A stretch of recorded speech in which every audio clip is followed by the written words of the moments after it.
August 2012, 5 strangers signed up for what we knew would be the trip of a lifetime. We came from all across the United States: Oregon, California, Minnesota, Pennsylvania, and Massachusetts. But we had one thing in common: a curiosity about the rest of the world. As we got to know each other, we realized we had something else in common as well: a desire to pursue happiness. We began some discussions. Did the people in the 14 countries we were about to visit know how to define happiness? How did they define it? 107 days later, this is our story. This is what we found.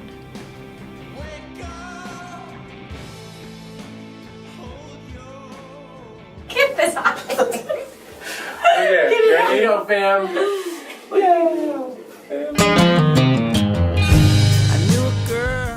This is our group. Dan. Ashley. Haley. Jade. And Jake. We often traveled together seeing the same things, but we each had our own experiences. When we all got on the ship, we didn't know what adventures lay ahead, but shared an equal excitement for whatever it was. When we first got the idea to search for the meaning of happiness, it seemed to be an easy task.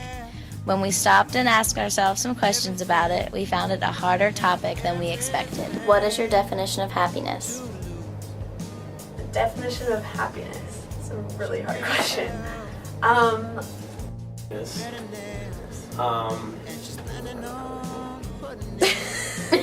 A successful career and living comfortably and succeeding, getting good grades. Definition of happiness is when you smile and feel good. How would you define happiness? That's a tough question. Would really have to sit and think about it. What's the first word that comes to mind when you think of happiness? When I think of happiness, first word that comes to mind is happiness. That's the first word that comes to mind. I guess I would have to say happiness is... Obviously, it was a lot harder question than we thought, so we went to our wise and qualified professors to get some of their input.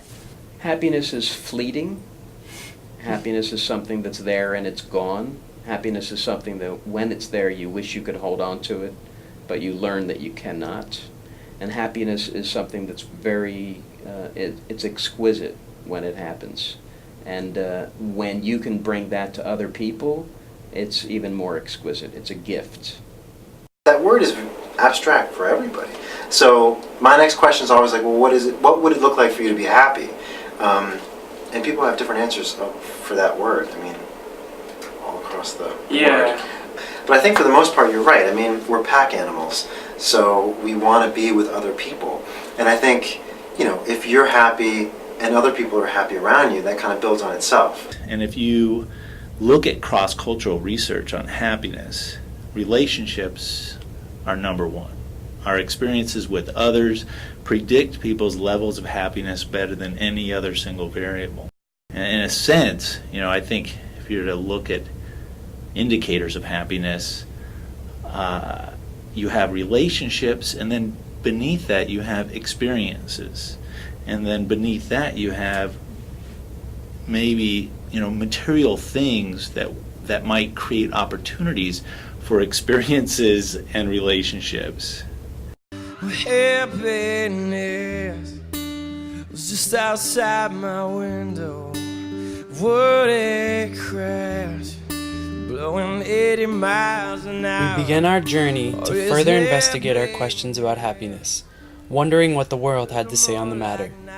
In London, we met up with Anna Pierce, a college student who has spent lots of time traveling abroad. In the 3 days we spent with Anna, she took us all over London, sharing with us her way of life and the many beautiful places in London. We spent lots of time driving around the city and lounging in a few of the many parks scattered throughout the metropolis. Oftentimes, we talked with Anna about her thoughts on happiness. I think in a way it's for maybe a universal factor would be kind of like maintaining a balance, if that makes sense. That people, I feel like that's what people kind of the world over are sort of working to maintain or working to be able to have, is a kind of like balance in your life at whatever level you're talking about, but with kind of like with friends and with family and with work and money, and that people tend to be unhappy when those things are unbalanced. Asking her what she thought about Americans' happiness, she was more positive than I expected. I think success to a certain extent makes Americans happy, not in a like necessarily sort of greedy or materialistic way, and it's something I almost admire in a way that to be going somewhere seems to make Americans happy, to have a purpose and to have a direction. Anna had a lot to teach us about happiness. Our time with her taught me modesty and how simply someone can attain happiness. She shows this in her simple answer as to what she needs to be happy. Not much. Just certain people, and for those people to be happy. Just like, I guess, you don't think of like the really small things that would make you happy. Like obviously if I had nothing, because I've never been in that position where I've had nothing to eat, so I've never, but I don't think it's very much that's needed.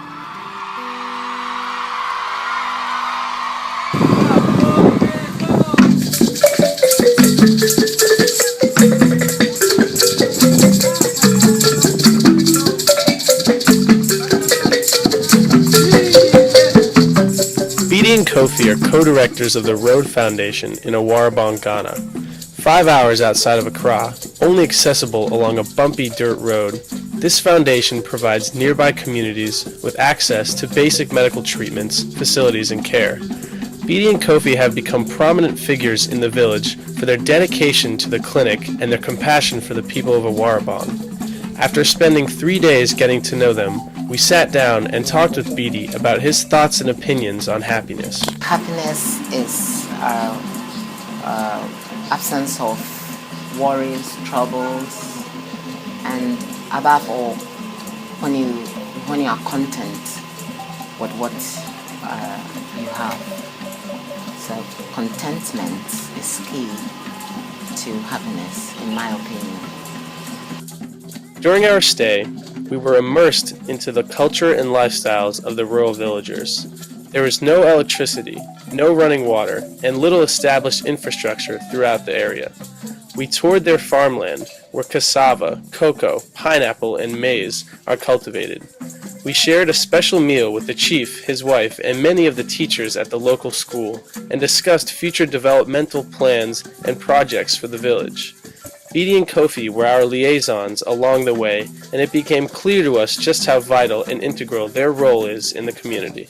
Americans have been able to influence the world, and they've also shown that you can develop in freedom. I think that is why they are happy. I think Ghanaians are happy because they are content with what they have. Because you see a lot of poverty, but people have the belief that little by little they can overcome their problems. Throughout our experiences and interactions in Ghana, a new portion of our universal definition of happiness surfaced. It became apparent that environment, lifestyle, and culture play a significant role in the outlook and perception of happiness. It was humbling to look through this alternative lens and gain a greater understanding of the little things in our daily lives that we take for granted.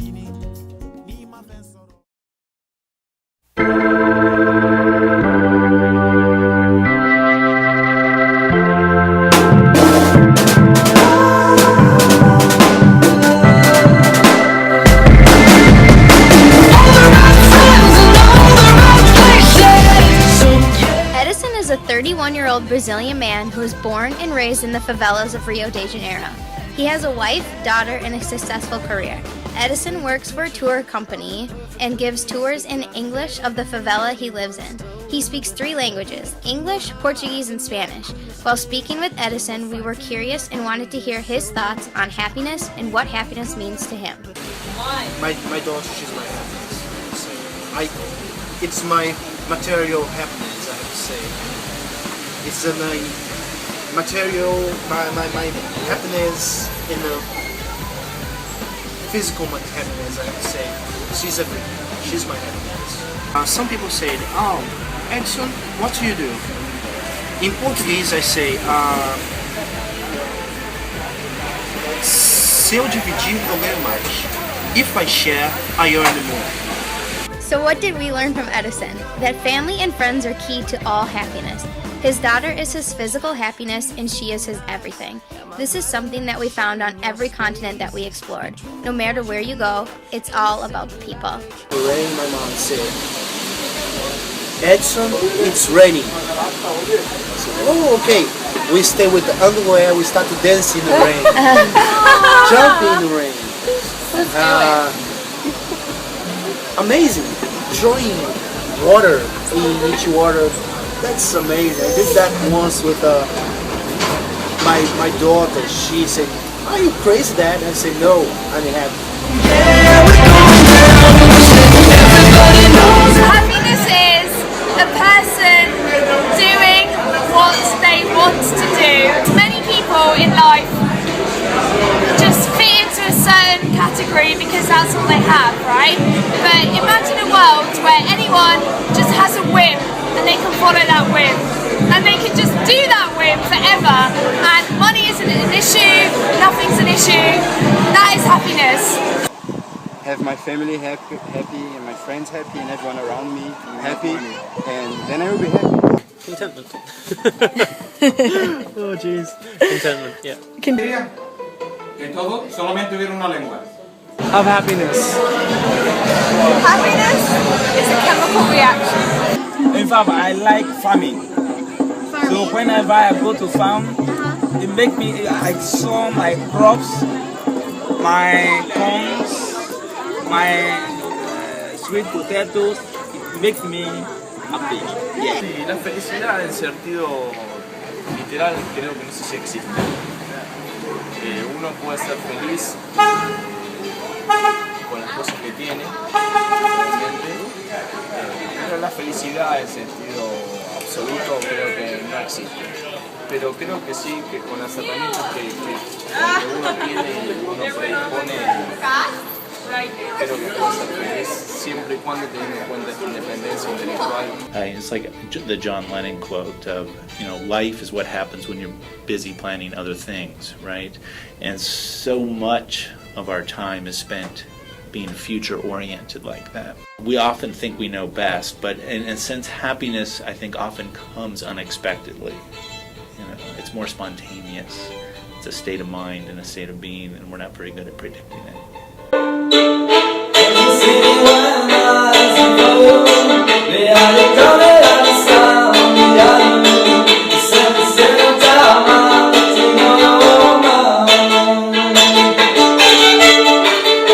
One of the first travel tips that Dawn gave us was it's all about people.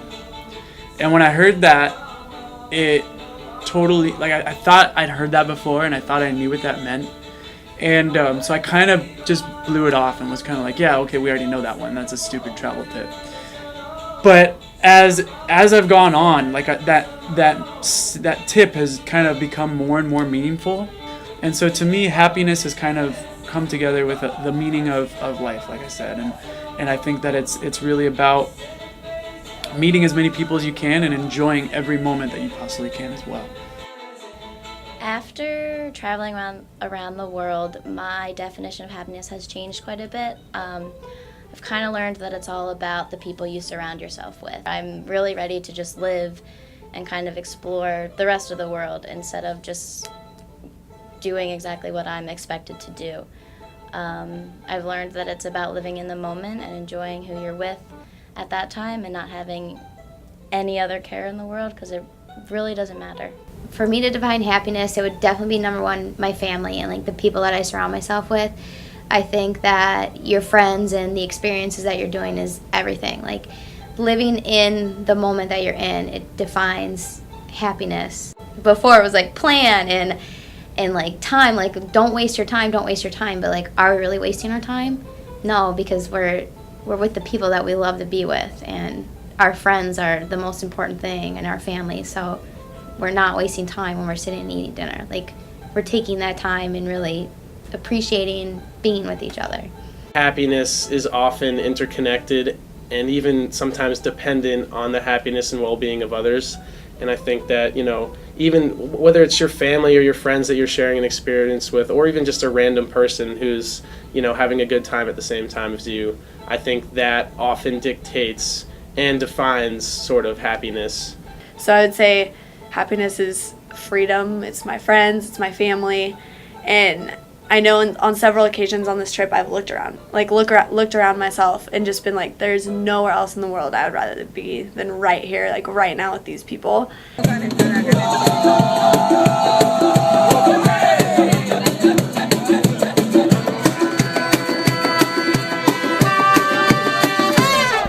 Looking back over this experience, it's astounding how much we have learned. Now we are no longer strangers, we are friends who have experienced more together in 4 months than many will in a lifetime. We came across answers and lessons that we didn't expect to find, but that truly reshaped our perspectives. Happiness is a definition that we've developed together, proving the importance of the people around you and the effect they have on your happiness. It isn't about success or money. It's about living in the moment and cherishing what you do have. This is happiness.